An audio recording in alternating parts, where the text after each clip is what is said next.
recording for episode 1 of And You Know What? Y'all, it really be that damn phone. It really do be that damn phone.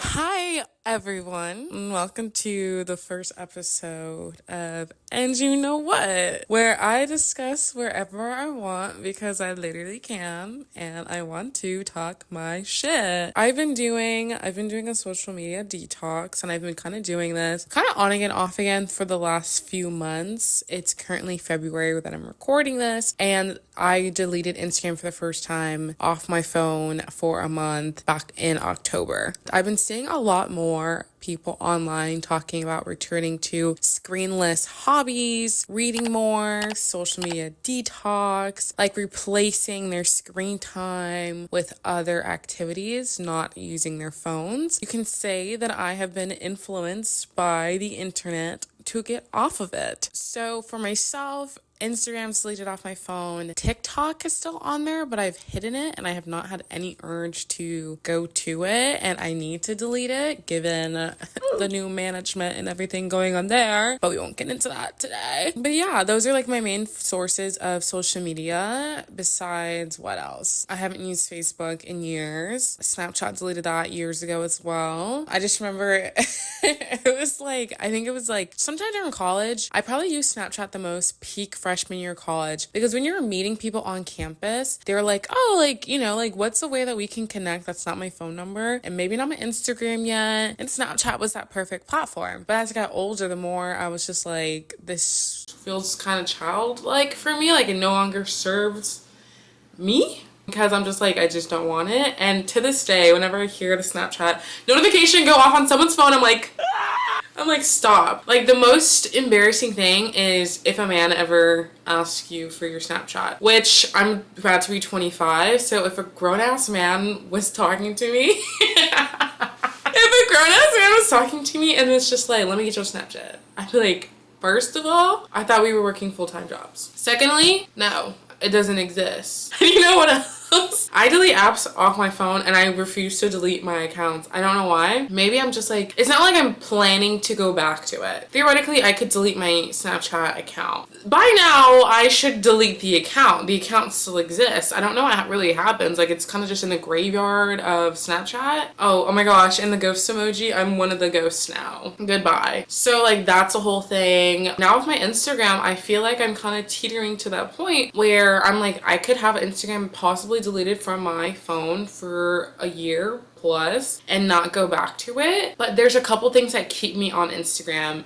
And I think it's just with YouTube, I feel like Instagram is a platform that's good to have with it. But also, I could totally see myself getting rid of all my social media and just having YouTube, which I feel like is a form of entertainment that doesn't suck up my time because it's longer content. And really, the most I watch YouTube videos is if like I'm eating like lunch or something and I want to watch the YouTubers. It's usually if I'm eating food and I want to catch up with the YouTubers that I follow. But besides that, like, YouTube is kind of a space where I'm just like, I like to put stuff on there. I like to watch what other people do because it's really creative, but it doesn't feel like I am like, you know, losing my time the way I would via TikTok. So I've been holding my phone recording on voice memos. Didn't realize my phone closed and it paused the recording. I could have sworn it wouldn't do that unless I pressed something. So I'm trying to see if this changes the audio quality. So for that first couple minutes, if this is better the other couple minutes, it's not going to be good. I'm doing the detox. I'm trying to de-influence my mind, and I think it's going well so far. I think usually the reason why I personally delete social media off my phone is when I just need a break from the world. I'm not hiding myself from the world. I'm hiding the world from myself, in the wise words of someone who's been canceled and I haven't heard from in a while. So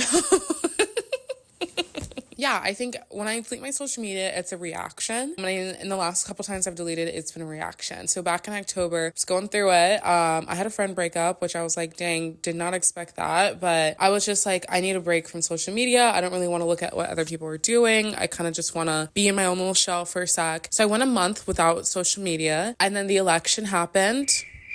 And here we are in February, so we are seeing what's going on right now. And I was like, let me keep my social media off because I don't want to look at the news right now. I don't want to see people's opinions. I just don't want to add to my plate when, as a Black woman, there's already enough constantly. And then I deleted it again after that for some reason. But I had it again recently and I was, doing my thing, going on it. But Lent is coming up. If you guys don't know, I'm Catholic, so I celebrate Lent. And part of that is like you give up something for 40 days. So I was thinking I was kind of feeling like, I feel like I'm craving attention right now and validation through my social media. And that's just not a place you should go because one, you might not get it, what you need. And two, you don't want to become dependent on something like that. So I deleted Instagram again off my phone, then hid my TikTok. And I was like, okay, maybe I'll just ease into this because I want to get rid of this stuff for Lent anyway. Also, you can see the light coming in and off. I have my iPad. I'm an iPad kid. So I've deleted it and it's been maybe 2 weeks and not looking at TikTok. I opened my TikTok 2 days ago to look something up to share with my friend because there's an outfit I wanted to show her. And I was looking at TikTok and I was like, I have no pull to go on this right now. Who knows? Maybe I go another week and I'm itching for that TikTok that I've been missing. And you know what? And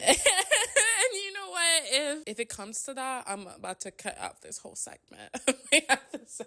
No, guys, it's true. I might be saying it now. I might feel differently later, but so far I haven't felt that feeling. That is a part of how I'm approaching this social media detox. Informally a little bit, but I guess formally now that I'm saying it on the internet. But I think a lot of people, a lot of Gen Zers out there thinking this way, and I've been seeing a lot more people. I literally was on YouTube today and saw someone saying, oh, the new social currency is being screen free. When you put it that way, I'm like, okay, yeah.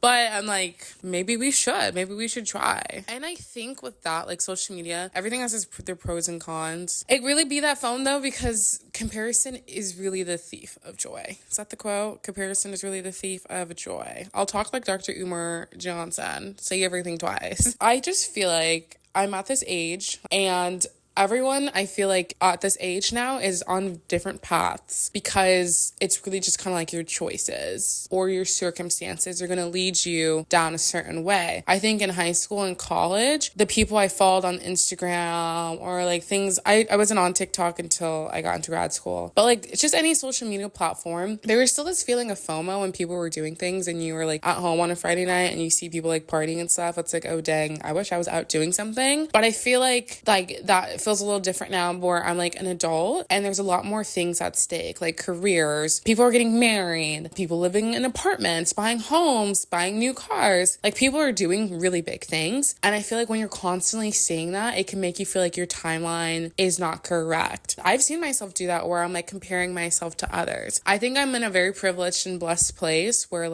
I've checked off a lot of things on my to-do list when it comes to adulthood. But I think there's things in my life that I crave and want. And if I am on social media and I'm constantly seeing people do things that maybe I want to do, I feel it's going to make it harder for me to feel blessed or feel gratitude for the things I have. And I personally, if I'm already going to struggle about those things as a human being, why would I add an extra layer of constantly knowing what's going on in other people's lives at every moment of my own?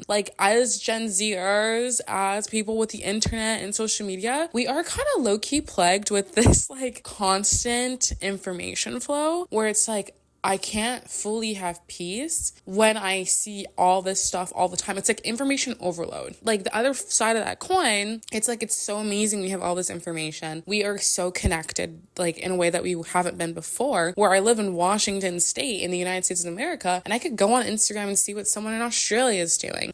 That's a privilege to see that, and it's really important to have that, especially when you look at the injustices that happen in this world. Being able to see videos of other countries that are plagued with war, seeing people who are struggling in the US, seeing a lot of violence, and being able to use her platforms to spread that information. And I think that's really necessary. But I think in my personal life, I just don't want to constantly be putting in information when I already have the context of the world around me, and sometimes it can be overwhelming. So I think it's only fair that if I'm saying I'm, getting off of social media, what am I doing to fill my time elsewhere? Sometimes work.